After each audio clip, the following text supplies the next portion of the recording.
Hi, this is Kim Shanley for Tennis Reach. Today we're going to start a new series of lessons titled the Federer Forehand Paradigm. We're going to go back and cover some of the themes that we had from Zombies and Athletes of God later, but I want to get to talking about the right models and the right paradigms so you can start improving your game right away. In part one of this lesson series, we're going to focus on one dimension. That's the swing path of the Roger Federer paradigm. Once we understand the swing path, it lays the foundation for understanding the other parts of the Federer forehand. First, I'm going to show you some slow motion footage that I shot of Federer from behind at 300 frames per second. And what I want you to focus on is the actual arc of the racket, and especially the arc of the racket starting from this slot position that Federer has, where the racket's sort of positioned back here, and then he will drive forward with the racket butt pointing towards the net post over there and swing up and into his arc. Okay, so forget about the take back and forget about the big follow through. We're just looking at this motion right here, this motion right here, okay?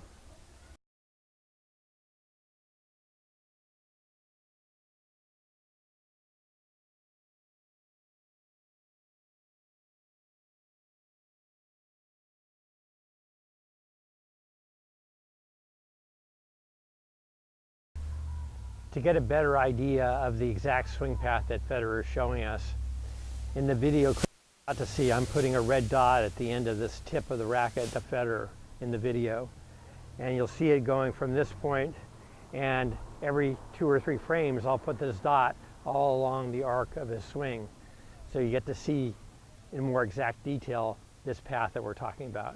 In terms of defining what this word means, swing, I'm saying the swing is defined by when the racket starts to move forward and around, okay? And that comes after the drive out of the slot. They say in golf that the latest swing is the best swing. Ted Williams in baseball used to say that the one thing that you should follow in baseball hitting is weight.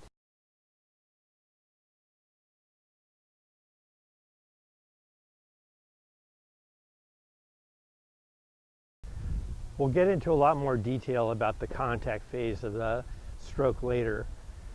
But the big takeaway in this first part of the lesson is that this motion is a upward sweeping arc. It's not a round about circular swing that most of us think. And in this upward sweeping arc, we don't line up the racket behind the ball and push it linearly through to the target like so many players and coaches think.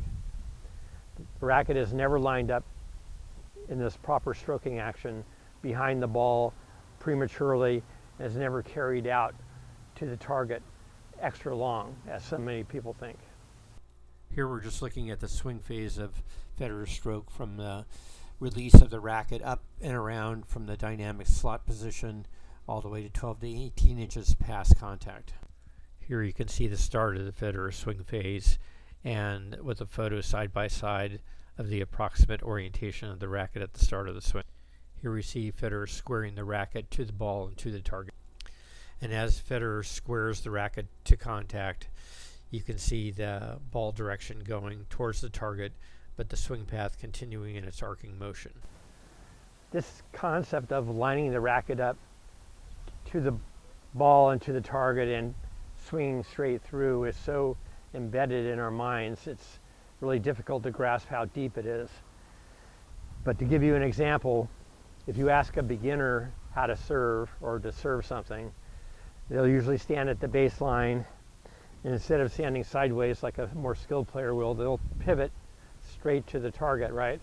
And they'll put a waiter's grip on the racket so that this racket is already square up and facing to the ball before they begin their swing, and then they'll toss it up and then they'll push the swing like this. It can get it over, and you get a little better at it, can get it over a little bit fast, but it's never the proper thing to do. Similarly, we have an underlying deep belief that in this stroking action, at some point, this racket should get lined up squarely behind the ball into the target and be pushed through.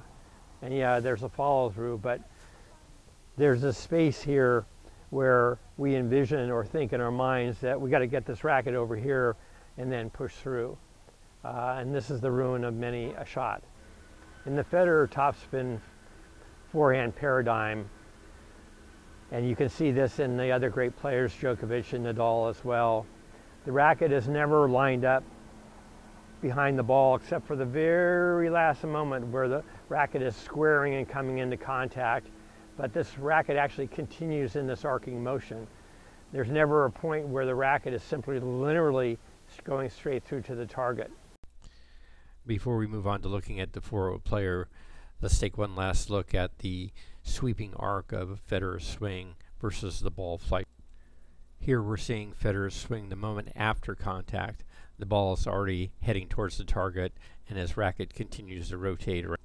Here, a few frames later, we see Federer's racket continuing this arcing swing to the left and up, while the ball is traveling linearly towards the target again. In the follow-through action of Federer's swing, we see the same dynamic with the rotation of the racket, and we still capture the ball in these frames heading out towards the direction of the opponent.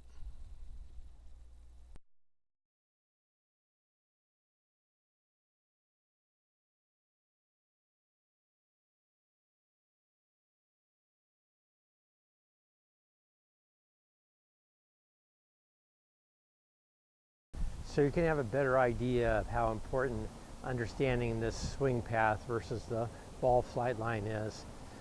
We're going to look at a 4-0 player that I work with and do the same thing for his swing that we did for Federer. In other words, I filmed this in slow motion at 300 frames per second from the rear, and I'm going to put a red dot at the end of his racket as he goes through this swing path. So here's what it looks like.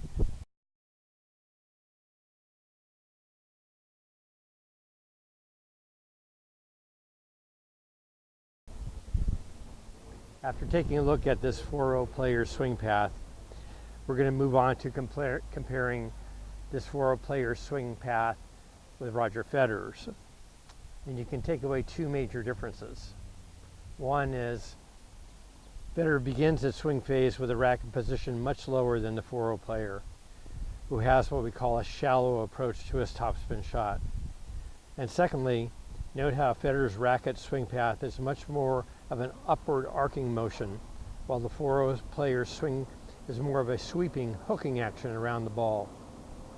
Both these things, Federer starting his swing path from a much lower position and his more vertical, upward arcing action, will make a huge difference at contact, particularly in generating more topspin for Federer than this 4-0 player. You'll also note that in the 4-0 player's swing, which starts from a very shallow approach position, he realizes that he's not going to get enough topspin on the shot that he wants, and so he rolls over the racket face at contact and during contact.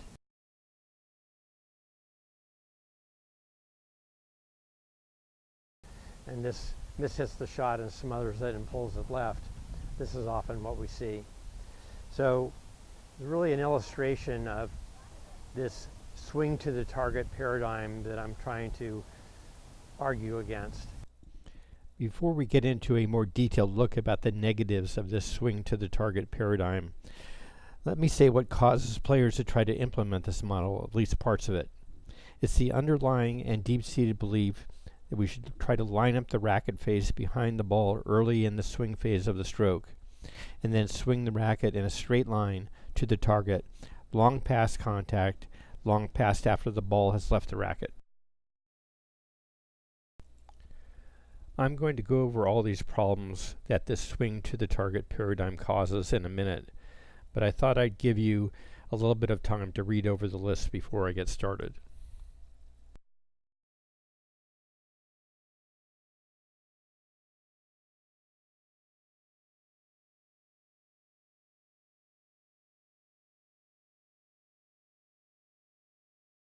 So why is this swing to the target paradigm so poor? Well, I have at least 8 top reasons. I could add more.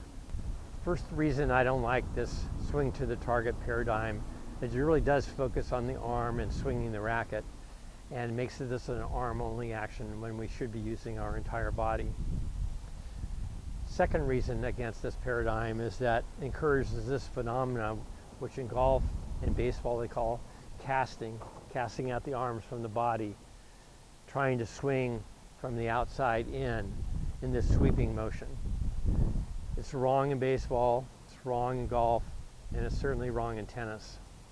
Another reason why this model is bad is that it creates this sweeping hooking action, gives us an outside in racket motion path that closes off the face of the racket too soon and tends to smother and pull the shots and mishits them.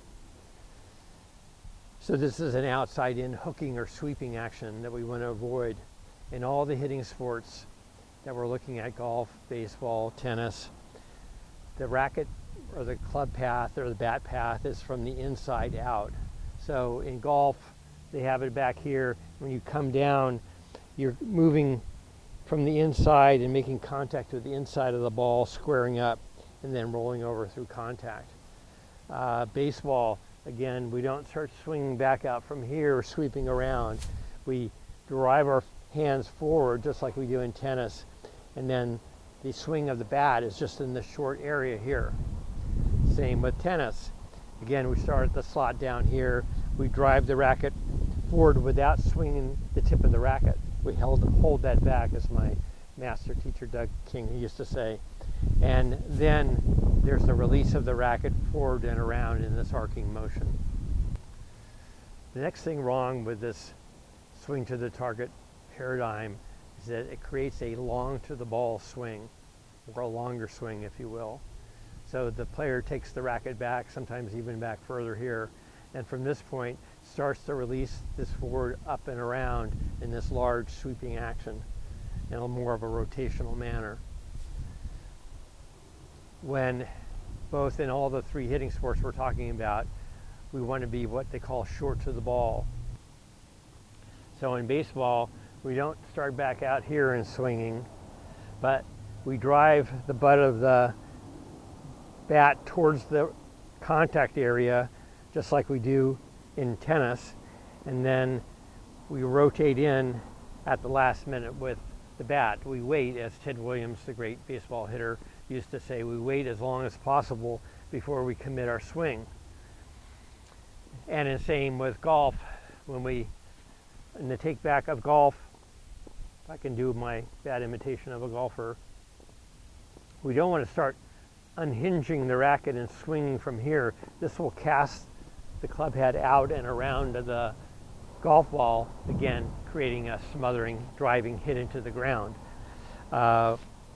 We want to come down all the way into the release point area of the club, and then the hands unhinge. Again, it's relatively a short amount of this sort of actual swinging action of the golf club. And that's similar to what we want in tennis. Again, in tennis, we start from a much lower slotted position, and we rotate, we throw the racket butt towards the net post, about 45 degrees out. We'll talk about this in more detail. Holding the tip of the racket back, and so we're being short to the ball right here in the contact area and phase of the stroke.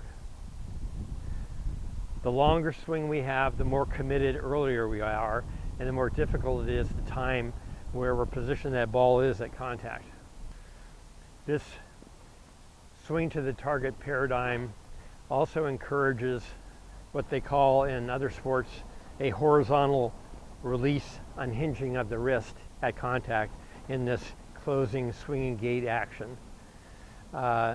In fact, what we need is something quite different in the release of the racket on the ball, where we're coming from below, the racket's coming up below, and the racket's at an angle, and when we turn and pivot into the ball, or in this sort of turning of the knob of a door action that we'll talk about in more detail. but it's not this action. It's not a horizontal gate swinging action. And of course, the idea in the swing to the target paradigm is that we have to get this racket lined up early. So why not just line it up earlier, all the way back here essentially, and start swinging from this point. So we have this long linear arc that so many people are infatuated with and recommend. Lining up the racket behind the contact point isn't going to give you the vertical upward path that you need to create proper topspin on the forehand. And so the consequence of this is, just as we see in the illustration of the 4-0 player, is that they start back here and then they realize that their approach is too shallow, at least unconsciously they do, and then they want to do something to create topspin here, so they roll the face of the racket up and over, thinking that this last minute gimmick is going to produce topspin. All it does is ruin the shot, mishit it, smother it. So, you know, how upward this racket arc is critical to creating the proper topspin shot. Now I'll stop here and interject a possible objection by coaches and players saying, well, Kim, that's all fine and good, but Jimmy Connors and John McEnroe, who were great tennis champions in the 70s, essentially had this kind of swinging gate action, and they were great champions. And we still see this linear sort of action at times with other great players, even like Serena Williams on her forehand. Serena's backhand is always much better. She creates many more errors on her forehand than her backhand, because sometimes she lets this model encroach into her game. I really think that this kind of analysis and justification is holding the game of tennis back, and in the United States be one of the factors that's stopping us from producing more tennis champions. It's all well and good to celebrate the championship caliber of McEnroe and Connors, and certainly Serena Williams. There's 1,000 things that make them a great champion, and 900 of those things we can talk about and emulate and copy. But we don't want to take the weak part of their game, the part that they didn't implement as effectively as they do in the modern game, and teach that. We have to separate their success and realize that their success pretty much often comes in despite of not having some of the best technique. Earlier in the series, the last series, I talked about Dinara Safina's serve, who was the #1 player in the world at one point.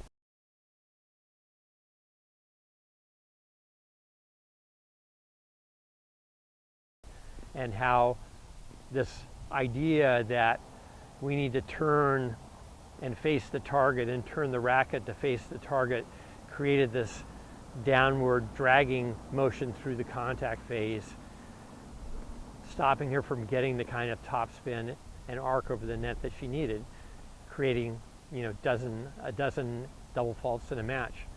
We have some of that same action with Maria Sharapova, who does some of the same thing at times, especially under pressure. And that's really another point to be made, is that sometimes when there's not a lot of pressure, we can get away with some of these gimmicky stroke actions.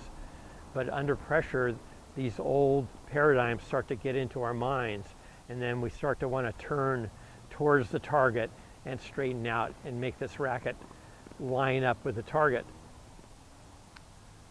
And that's what creates so many problems. To the right of the picture of Dinara Safina's serve, I have a picture of Jim Furyk, who used to be the #2 golfer in the world and did win one Grand Slam championship. And the one senior golf analyst described Furyk's swing as an octopus falling out of a tree. So the point is that Furyk does everything bad the way we said. He takes the racket and casts the club head back and away from his body. He starts the swing motion too soon and too towards the top.